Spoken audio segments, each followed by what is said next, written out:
L'histoire politique moderne semble souvent réduite à un affrontement binaire. La démocratie d'un côté, fondée sur le pluralisme et la souveraineté populaire, et l'autocratie de l'autre, caractérisée par la concentration du pouvoir entre les mains d'un seul ou d'un groupe restreint. À mesure que la démocratie traverse des crises, certains en viennent à penser que l'alternative naturelle serait un retour à des formes plus autoritaires de gouvernement, jugées plus efficaces et moins sujettes aux blocages institutionnels. Mais ce choix est-il vraiment le seul possible? Existe-t-il d'autres modèles politiques qui transcendent cette dichotomie? Entre l'effritement du modèle démocratique et la tentation autoritaire, une autre voie existe. Dans cette vidéo, je vais vous démontrer pourquoi la démocratie telle qu'elle existe en France est une impasse et vers quoi nous devrions tendre pour retrouver notre grandeur et notre liberté. Le mot démocratie vient du grec ancien démos, peuple, et kratos, le pouvoir. Il caractérise un régime politique dans lequel le pouvoir appartient au peuple. Néanmoins, les modes d'application de la démocratie peuvent être très variables. Organisée au suffrage universel direct à 2 tours depuis 1965, l'élection présidentielle est au fondement même de la notion de démocratie en France. Les Français choisissent à la majorité absolue des suffrages exprimés leur président pour les 5 prochaines années. Néanmoins, ce mode d'application de la démocratie n'est pas sans paradoxe. Nous allons ainsi analyser les plus grandes failles de ce système, pourtant au cœur de notre société.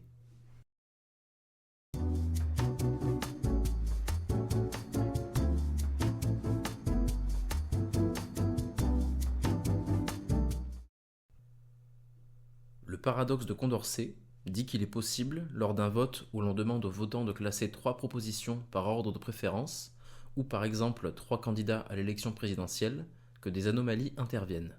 Ainsi, François Bayrou a été le vainqueur de Condorcet des élections présidentielles de 2007 et 2012. C'est-à-dire qu'il aurait vaincu chacun des 2 autres candidats s'il avait réussi à passer le premier tour des élections présidentielles. D'une autre manière, Emmanuel Macron a été le vainqueur de Condorcet en 2017 et 2022. Dans son cas, cela signifie qu'il aurait remporté les élections qu'importe s'il tombe face à l'un ou l'autre des 2 candidats avec le plus de voix au premier tour.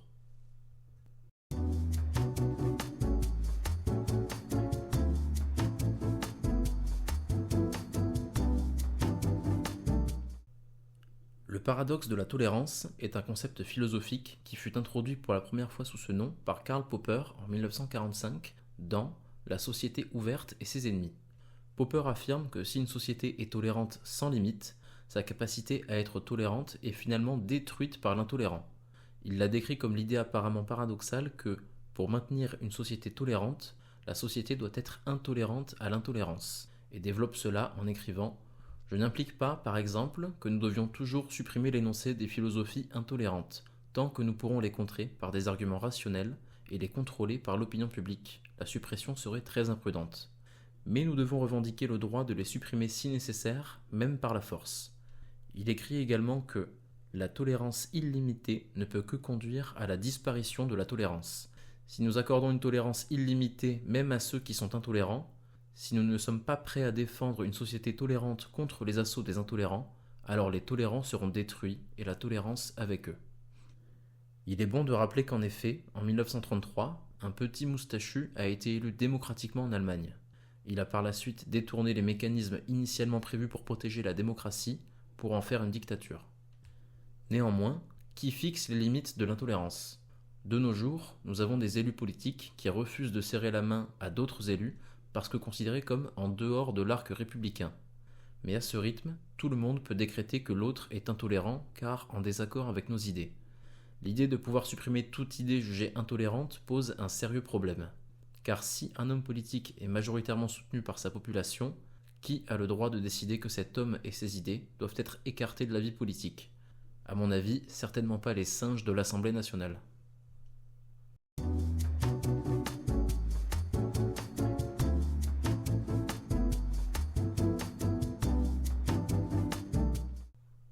La tyrannie de la majorité est une conséquence indésirable de la démocratie par laquelle une majorité démocratique peut imposer ses volontés et ses préférences.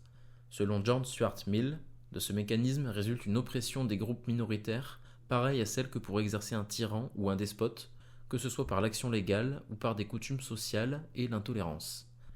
On pense bien évidemment directement à toutes les discriminations possibles, l'exclusion des minorités politiques, la censure des opinions dissidentes, mais d'autres tyrannies peuvent se mettre en place.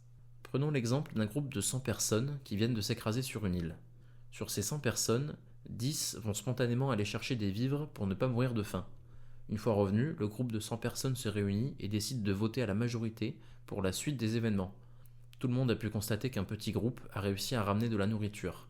Les 90 restants, dans une logique de préservation individuelle, vont majoritairement voter pour le partage des ressources déjà accumulées.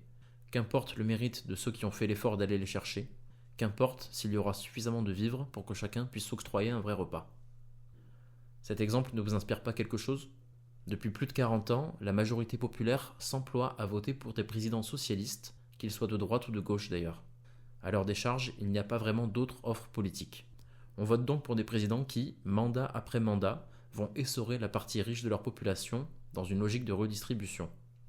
On pourrait se dire, mais c'est super, on aurait tous un peu plus d'argent, et puis de toute façon, ils n'ont pas besoin d'en avoir autant.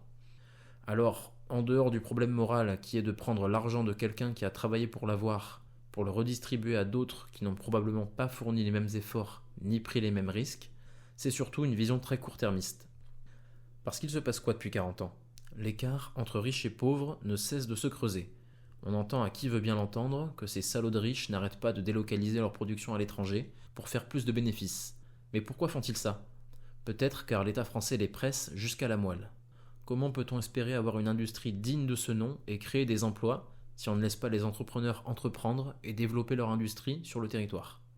Évidemment, cela a une incidence sur le taux de chômage, même si les gouvernements successifs tentent de camoufler cela par des réformes des catégories de demandeurs d'emploi. D'ailleurs, la pression fiscale exceptionnelle qu'exerce la France ne touche pas que les très riches.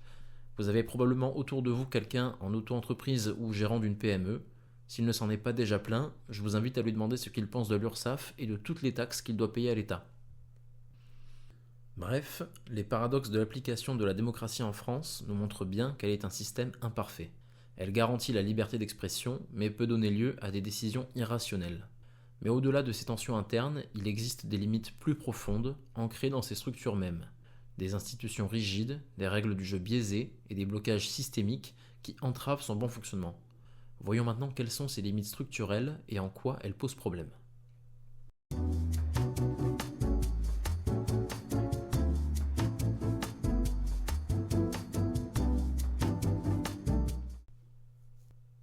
Propaganda est un livre écrit par Edward L. Bernays en 1928. Dans celui-ci, il écrit « Le moteur à vapeur, la presse à outils et l'instruction publique, qui à eux trois forment le trio de la révolution industrielle, ont retiré leur pouvoir au roi pour le remettre au peuple. Le suffrage universel et la généralisation de l'instruction sont ensuite venus renforcer ce mouvement, au point qu'à son tour, la bourgeoisie se mit à craindre le petit peuple, les masses qui, de fait, se promettaient de régner. Aujourd'hui, pourtant, une réaction s'est amorcée. La minorité a découvert qu'elle pouvait influencer la majorité dans le sens de ses intérêts. Il est désormais possible de modeler l'opinion des masses pour les convaincre d'engager leurs forces nouvellement acquises dans la direction voulue. Étant donné la structure actuelle de la société, cette pratique est inévitable. De nos jours, la propagande intervient nécessairement dans tout ce qui a un peu d'importance sur le plan social, que ce soit dans le domaine de la politique ou de la finance, de l'industrie, de l'agriculture, de la charité ou de l'enseignement. La propagande est l'organe exécutif du gouvernement invisible.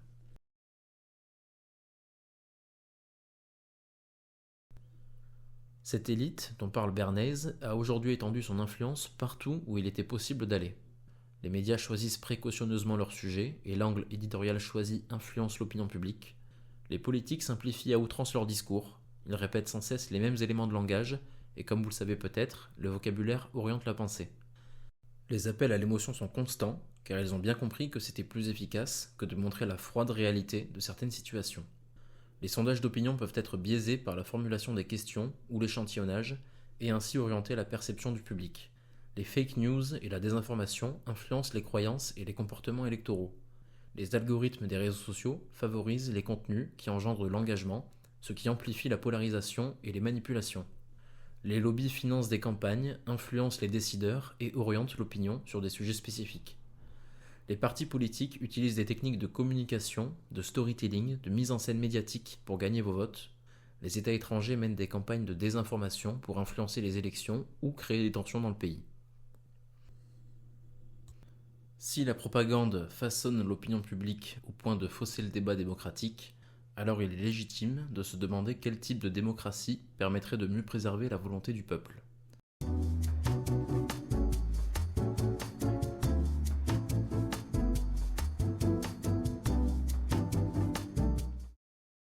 La démocratie est en théorie un système politique dans lequel la souveraineté est attribuée aux citoyens.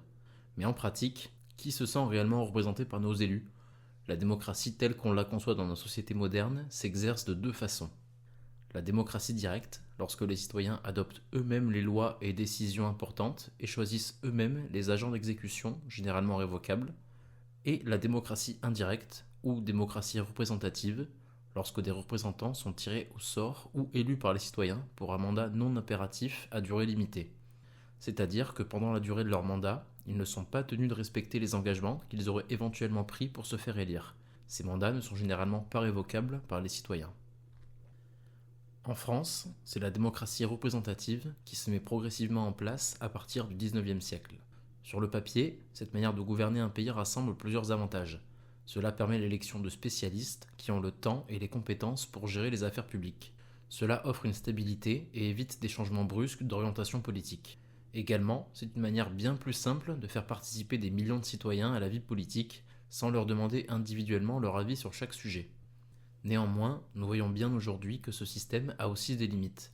Nos représentants actuels, issus d'une intelligentsia très restreinte, est complètement déconnecté du peuple français. Il suffit de leur demander combien coûte une baguette de pain ou un ticket de métro pour s'en rendre compte.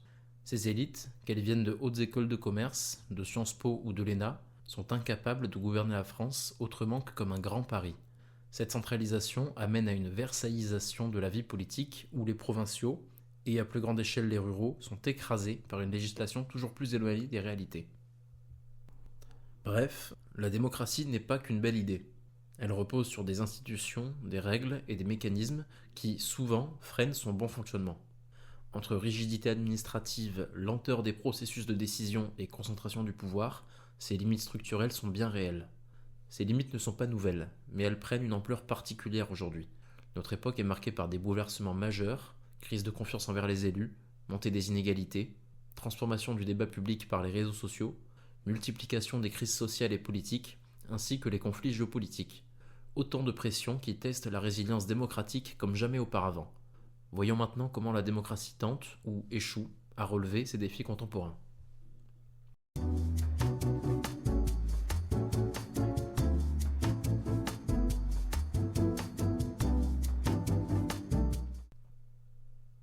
Dans de nombreux pays, dont la France, le capitalisme et la démocratie se sont développés simultanément, notamment depuis la révolution industrielle.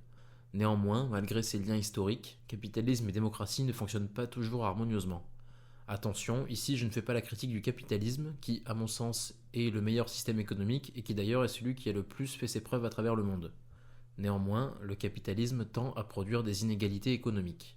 Or, une forte concentration de richesses peut donner à une minorité un pouvoir disproportionné sur la politique, affaiblissant ainsi la démocratie. Cela peut être par le biais des lobbies, de financement de campagne ou de médias contrôlés par des grandes fortunes.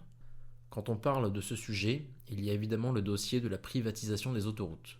Pour rappel, en 2005, sous le gouvernement de Dominique de Villepin, l'État a accepté de vendre les autoroutes payées avec de l'argent public, donc le vôtre, à des entreprises privées pour 14,8 milliards d'euros. Un rapport de la Cour des comptes a révélé que l'État avait bradé ses infrastructures publiques, entraînant un manque à gagner énorme. Depuis, les sociétés autoroutières ont engrangé des bénéfices records. Mais le plus beau, c'est que ces entreprises ont obtenu des concessions de longue durée, jusqu'en 2036 pour certaines, ce qui signifie qu'elles ont un monopole sur leurs réseaux respectifs. Tant que ces contrats ne prennent pas fin, aucun nouvel acteur ne peut entrer sur le marché. Elles peuvent donc fixer le prix qu'elles veulent, sans réelle concurrence.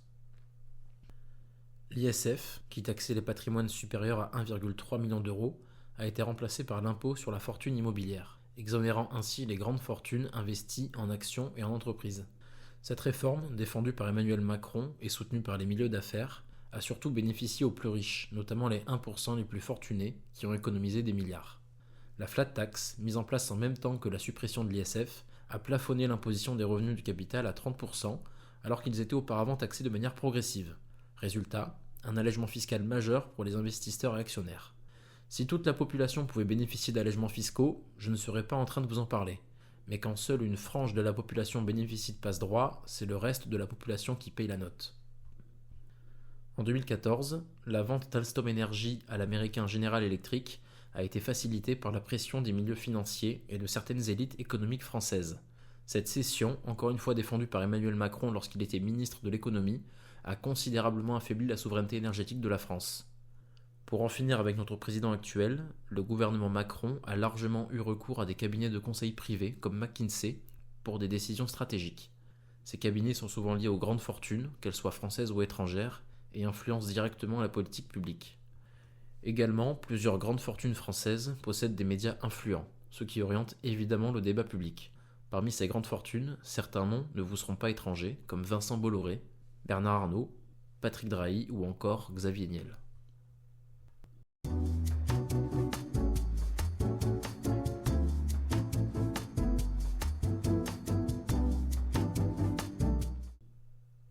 L'abstention lors des élections en France est un phénomène qui a pris de l'ampleur ces dernières décennies. Les promesses non tenues, les scandales politiques et la perception d'une élite déconnectée laissent à penser aux citoyens que voter ne changera rien. Les politiques, qu'ils soient de gauche ou de droite, appliquent des politiques similaires. L'influence des marchés financiers, des lobbies ou des institutions européennes donne l'impression que le pouvoir est de toute façon en dehors des mains du président. Pire encore, les décisions ne reflètent pas le vote populaire. Pour rappel, en 2005, les Français ont rejeté le traité constitutionnel européen par référendum, mais il est quand même adopté via le traité de Lisbonne en 2007. Il est également intéressant de noter que l'abstention est plus fortement marquée chez les jeunes et les classes populaires.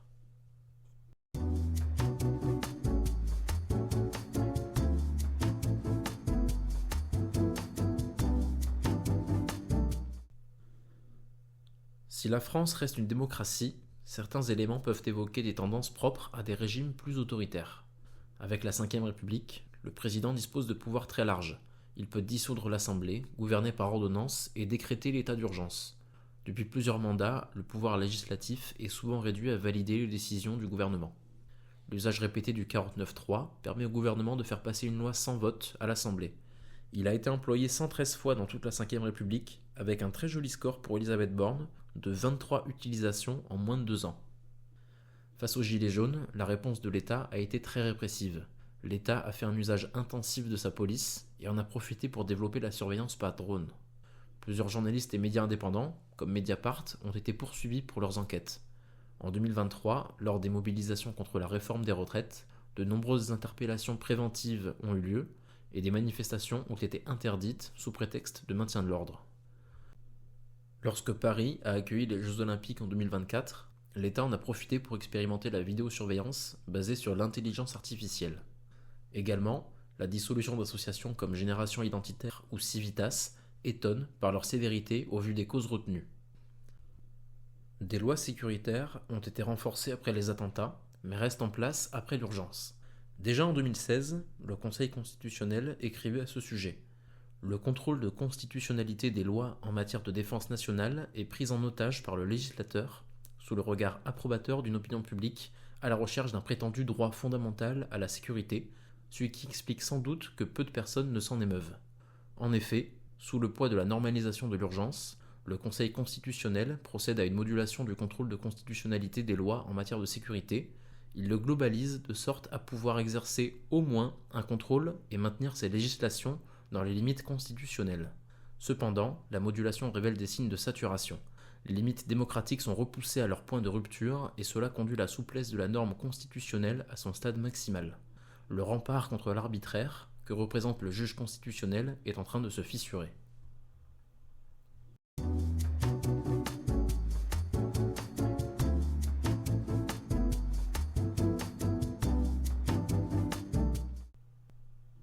On entend souvent cette fameuse phrase « On n'est plus en démocratie ». Si, je vous le confirme, nous sommes bien en démocratie. Car si aujourd'hui la mascarade est devenue tellement grosse que nos élites ne peuvent plus la cacher, les fondements de la Ve République ont prévu tout ça. Ou du moins, ce que vous appelez démocratie n'a pas fondamentalement changé.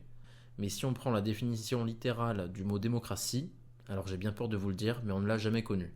Le pouvoir n'a jamais appartenu au peuple. Les présidents se suivent et se ressemblent, les cotes de popularité baissent systématiquement après l'élection d'un nouveau président. Quand avez-vous eu l'impression d'être représenté par un politique en exercice? Si vous répondez oui à cette question, vous avez bien de la chance, car cette caste dominante ne fait même plus l'effort de paraître proche du peuple. Elle est de toute façon bien incapable de le faire. Quel politique actuel peut regarder dans les yeux un ouvrier d'usine ou un artisan et lui dire « je sais ce que tu vis ». Et comme je vous l'avais promis en introduction, je vais maintenant vous révéler le grand secret. Cette troisième voie qui existe entre démocratie et autocratie. Mais qu'est-ce donc? Eh bien, c'est tout simplement de nous laisser nous diriger par nous-mêmes. Ou dit plus vulgairement, nous foutre la paix et arrêter de choisir quelqu'un pour nous représenter. Alors vous allez me dire que c'est bien marrant et vous auriez raison, car qui se dirige entièrement par lui-même? De nos jours, peu d'États font ce pari-là pour leur peuple. Ou plutôt, peu d'élites, où qu'elles se trouvent de par le monde, ont envie de laisser leur part du gâteau. Parce que la démocratie aujourd'hui, qu'elle soit une tenue d'apparat ou non, ne change rien au destin des peuples. Leur chemin est tout tracé, et malheur à celui qui oserait s'en écarter. Vos décideurs savent évidemment ce qui est le mieux pour vous. Oui, même s'ils sont les seuls représentants d'une bourgeoisie parisienne, ils savent mieux que le paysan occitan comment planter ses tomates. Ils savent mieux que vous comment gérer votre argent. Ils se servent un peu dans le pot commun, certes, mais qui le verra? Et même si on le voit, que fera-t-on? Ils le savent parfaitement et s'en amusent même probablement. Ce système est trop grand, trop lourd. On n'arrive même plus à en définir les contours. Alors, au milieu de cette immense soirée mondaine, chacun profite des festivités aux frais du contribuable. La solution à ce problème n'est pas la 6ème République ou le retour à un régime parlementaire. Ce qu'il faut, c'est laisser les Français gérer leur vie comme ils l'entendent. Bien sûr, cela ne veut pas dire ne pas avoir de chef de la nation. C'est un point que je développerai dans ma prochaine vidéo qui sera une critique de la République, car République et démocratie ne sont pas les mêmes sujets.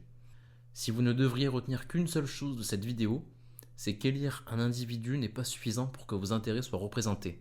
C'est parfois même contre-productif. Et c'est d'autant plus vrai à échelle nationale, où 50 millions d'électeurs doivent se mettre d'accord sur une personne pour tous nous représenter. Quand on voit que même au sein des familles cela peut être un sujet houleux, comment imaginer qu'un homme puisse rassembler de la même manière un Parisien, un Lillois et un Marseillais? Cette vidéo est maintenant terminée, merci d'être resté jusqu'à la fin. Comme je l'ai dit précédemment, ma prochaine vidéo qui sera une critique de la République sera un écho direct à celle-ci. Alors n'hésitez pas à vous abonner pour voir la suite de mon propos à ce sujet. N'hésitez pas non plus à me partager votre opinion dans l'espace commentaire, je serai très heureux de vous lire.